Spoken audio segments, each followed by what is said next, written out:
Hey, what's up guys, aarava here, and welcome back to an episode of my F1 Road to Glory series for 2019 here for episode number 12 at the Hungarian Grand Prix. Last time out of the German GP, we had a very dramatic episode, I think. You know, car parks were seen, many quips were made about Williams, and in the end, it was actually a pretty successful episode, actually, all things considered. It's the same, but different. Same, but different. Neck and neck into the next flat out right hand, and oh my god, Kubica's absolutely taken him out there. I told you, what did I, this man is dangerous. Lock him up, he's dangerous. DRS available on the back straight, so it will be a pretty simple overtake, but a very important one up into P9 in this Grand Prix. So yeah, the important thing at the end there was we did beat McLaren as a team. We got a few more points on them, you know, ever since a few episodes ago where they retook the lead. I think it was at the British GP, ironically, where Kubica took me out there. We've had to try and play catch up because, of course, we can't be the last British team on the grid in the standings. That's just not on. I can't have that. So, you know, we made some good strides last episode at trying to catch them up. Hopefully here at Hungary, we can do the same. Hungary is, of course, Monaco without the barriers. Now, Monaco didn't go so well for us. We move on to lap 14, pushing hard, trying to keep up with Kvyat, but we hit the wall and we're out of the Monaco Grand Prix 6 laps early. We weren't in the points anyway, but still, but you can't be dwelling on that. The past is the past. That's not going to change. Today is today, and tomorrow is tomorrow, of course. I don't know what I'm getting at. Anyway, the point is I'm trying to make is let's forget about it. Let's move on with positive attitudes. Here we are here for Hungary in qualifying. And actually, look at that. Top left. It's actually going pretty damn well here for a split brief second here in Sector 2. We're up into P7, P6 briefly there. This car is actually looking like an F1 car. It's not looking like a cereal box with wheels I've just put on and made this morning whilst I had my cereal. But unfortunately, as we made our way through Sector 2, through to the end of Sector 3, it seems like we should have had some porridge maybe in the morning instead, because we go down the order, P15 that is, and on the exit, even despite having no back end stepping out on us, we come down to P17. Excellent lap. We're really pleased. And somehow my engineer is happy about that. Let's just forget the fact that at one point on the top left I was up into P7, but yeah, P17 is pretty damn good. Okay, again, our engineer continues to make no sense in terms of reactions to where we come, but anyway, we've beaten our teammate finally this time by a good 6/10 there, and we're kind of in amongst the pack. It's all very close actually there. You can see 2 seconds to 2.2 covers 4 or 5 cars there, so I think it could be quite a tight Grand Prix at Hungary, very much like Monaco really, as I said, so this could be quite an interesting one. I'm kind of hoping, if it is like Monaco, you know, the tight Sector 2, we could see some mayhem, could see some crashes, and that would come, you know, come back to benefit us, of course. Like I said last episode, it's, you know, very much, we're a big charity believer here at Williams, and we're going to take anything we can get from other teams being Grosjeans or Maldonados of the world, or, you know, insert any driver crashing into people. Ericsson, how could I forget that dead meme in the F1 community? Well, anyway, we move on to the grid here, and we're going to look ahead at our strategy. It's going to be a pretty simple one, of course, a one stop, but we're going to start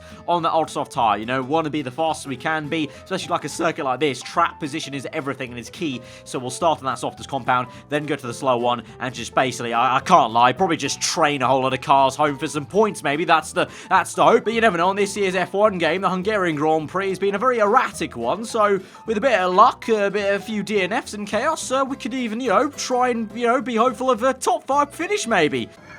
No. A man can dream, a man can dream. But anyway, here we go then to the Hungarian Grand Prix, the last GP before the summer break for the F1 season. Let's make it a good one. To the 5 red lights for this Hungarian GP. We're underway, and it's a very, very slow start. Oh god, we've bogged down so much there with a huge amount of wheel spin, and that's horrendous. We're down 3 positions. That's not gone well. Sorry.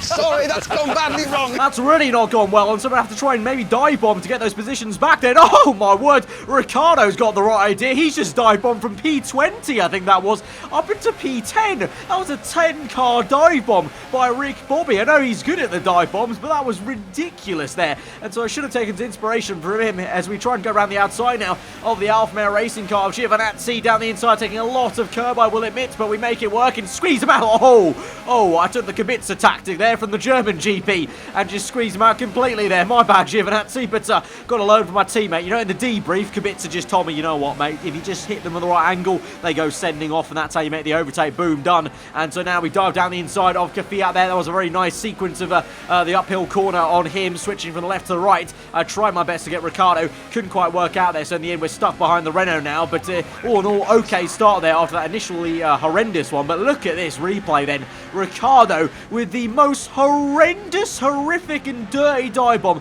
I've ever seen. That is filthy, like in a good way. That is amazing. 10-car dive bomb from Ricciardo. I think that's the biggest dive bomb I've ever seen by an AI car. That is amazing, amazing. But anyway, now we move on to lap number 5. Yeah, lap number 5, unfortunately. You didn't even see the end of lap number 1, and we're now on lap number 5 on to 6 because nothing was happening, unfortunately, for me. As some people make their pit stops, we're up into P8 now, but I really just couldn't get on the back of Ricciardo. It was kind of weird. Perez up ahead was holding him up and slowing him down, but I just couldn't actually get enough speed to overtake Ricciardo, just like he couldn't overtake Perez. So, I don't know, I'm kind of hoping Perez gets out of the way at some point because it seems like he's a bit of a bottleneck, actually, for myself and Ricciardo, which is amazing to say, being in a Williams car, that any car other than my own teammate could be a bottleneck for me. Well, because you're essentially saying someone's bottlenecking an F2 car in Formula 1. It's just unheard of here. But we make the pit stop, and it's a bad pit stop. Oh, no! We've been held up by 2 positions there, so we've lost 2. I think we gained 1 of Ricciardo, though, and also the Alfa Romeo racing car. I think he was already behind us, though, maybe. But we've definitely lost out a little bit in the pit lane, but we've overtaken Ricciardo, at least, so we're ahead of the Renault then, so that's pretty damn good. The Renault being a staple midfield team, so we're ahead of him. Sergio Perez is still ahead of us, but now look at the mini-map there. Look at the clean air. And so that we've lost a heap of time in the pit lane. That's usually, remember, where our pit crew is best. That's the only thing our team has going for us, is we make good pit stops and we make time in the pit stops. And instead, we've lost out. But now we've got a heap of clean air. Let's get the pedal down. This is where the fun begins. Or not, because here we are, P11, still P14, and we're only just about catching up to Sergio Perez. Yeah, I can't lie, the Hungarian GP, it was a snooze fest. I would have rather literally stared at a blank white wall and watched paint dry, knitted a sweater, watch the new Top Gear. I mean, it wasn't a great GP. It was quite boring. I need fellas to beat the wheel. And also, I want to point out, we're 7 laps from the end, and look at the top left. We've still got all 20 cars in this race. Sorry? What? All 20 cars still in as we make a dive bomb now to the inside of Sergio Perez to overtake at least 1 car now in this second phase of the Grand Prix. A little bit argy-bargy on the exit. Have to get it done on the exit because he's still there. We've got DRS open. We're a little bit of contact made. The handlebanger goes up, but we're around the outside and we're going to make the pass for P13. But honestly, what is this? All 20 cars are still in this race. Like, did they not all get the memo that we're meant to be sending out this start of each Grand Prix about, you know, crashing out so we can get some points? I feel like Claire Williams was meant to be handing out that manifesto at every single GP at the start of the weekend. But we move on to lap 13, and my prayers are being answered. Leclerc has got an issue. We go past him very close, I will admit, on purpose, because this is why I've done it. We overtook him there. We're up into P12, and this is why I've done it. I went really close to Leclerc on purpose because I knew that the camera would pick up this shot. And now what I've given the team, the PR team back at the factory, back at the base, is a great photo to use for the headline act from our race report. They can slap that picture on and they can go to town with that. Williams overtakes Ferrari. Fantastic day for the British outfit there. Get out Italians, full on Brexit. Go on. Because you know what? All these foreign teams coming in here, stealing our downforce. That's what's happened. That's why Williams have dropped off. They've stolen our downforce. They've stolen our grip. And they've stolen our engineering prowess. And so we resume on lap 13 then. And we've got yellow flags because with that crash, I think some people had some damage. So we come through the last corner and we're going to gain some free positions. There's the dot of Raikkonen. There's a McLaren in there as well. And so we go across the line. There's another McLaren. I think both McLarens have had issues. That's major for us in our battle against the McLaren team because Norris and Sainz have had to make early pit stops, or a second pit stop rather, and we're up into P9 here, up into P8 in fact, actually, sorry, as another car has had some sort of issue somewhere. I think it's the Renault, it's Hulkenberg, and so we've got the other Renault behind us, but we're up into P8. We're now on course for potentially 4 points, that is, and McLaren so far have 0 points. Absolutely amazing. It all started with this. Thank you very much, Charles Leclerc. He took one for the team there. there. I talked about no one getting the manifesto. Clearly he knew. He was listening to my commentary, and that second he knew, okay, you know what, guys, I've got a knife here in the car. Let me just pop the tyre there. Lovely jubbly. We got that through, and look at that. What a man. What a man. Taking it of the cars for us. This man, this is why F1 Twitter loves Leclerc. It's not for his driving ability, not for how he is as a person. It's because he's come out here and helped Williams for the road to glory. He knows what's at stake here. He knows that it's the difference between M&S Bourbon biscuits and Aldi Bourbon biscuits back at the factory for us. These points are going to get us some better biscuits. Yes, I know I've lost the plot. I've lost the entire foresight what a Grand Prix is for. But anyway, back to the important matter at hand. Lap 14 then, and we're in P8. We've got 4 points to our name, but Ricciardo might just come and try to ruin the party. We need to be careful if you can see how slow we are compared to that Renault in Sector 2. We go defensive. He's going to squeeze through on the inside. We give him the room to be fair to us, and we're able to keep it ahead just about the Aussie man that's backing us up into Norris. And so later on, literally a lap later, Lando Norris is going to come round the outside of Ricciardo. He's back in the points, Norris is. He's in P10. He's now pushing his way past the Renault for P9. So this is serious. Carlos Sainz is outside the points. It's just Norris and me. It's me v Norris for the points for either McLaren or Williams. And if we outscore Norris today, P8 to P9, I think Williams get ahead of McLaren back in the Constructors' Championship. So this means everything. This is war. And Norris comes down the inside with a massive dive. We've got to try and out-traction him here and get him back. He's on the ultra-soft tyres also because he's made that extra pit stop. He's got DRS as well. It's all looking rather gloomy. We're going to make a huge dive, and we pressurised him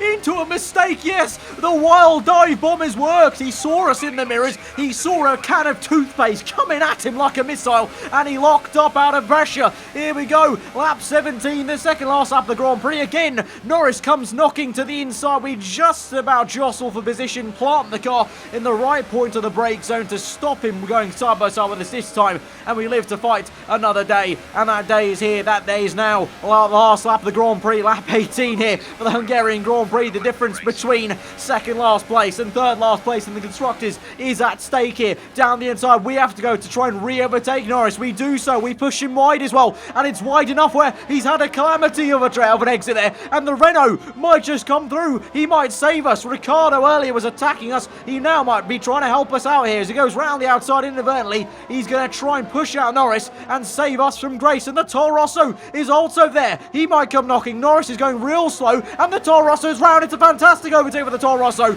and so Norris will be outside the points, I think, and so McLaren will score 0. We will score 4, and so surely that will be the overtake in the Constructors' title. I know it's early days, but every point matters. It's about these mini fights to win the big war at the end of 2019. So here we come through the final corner. P8, 4 points. How about that? That is a real fantastic result.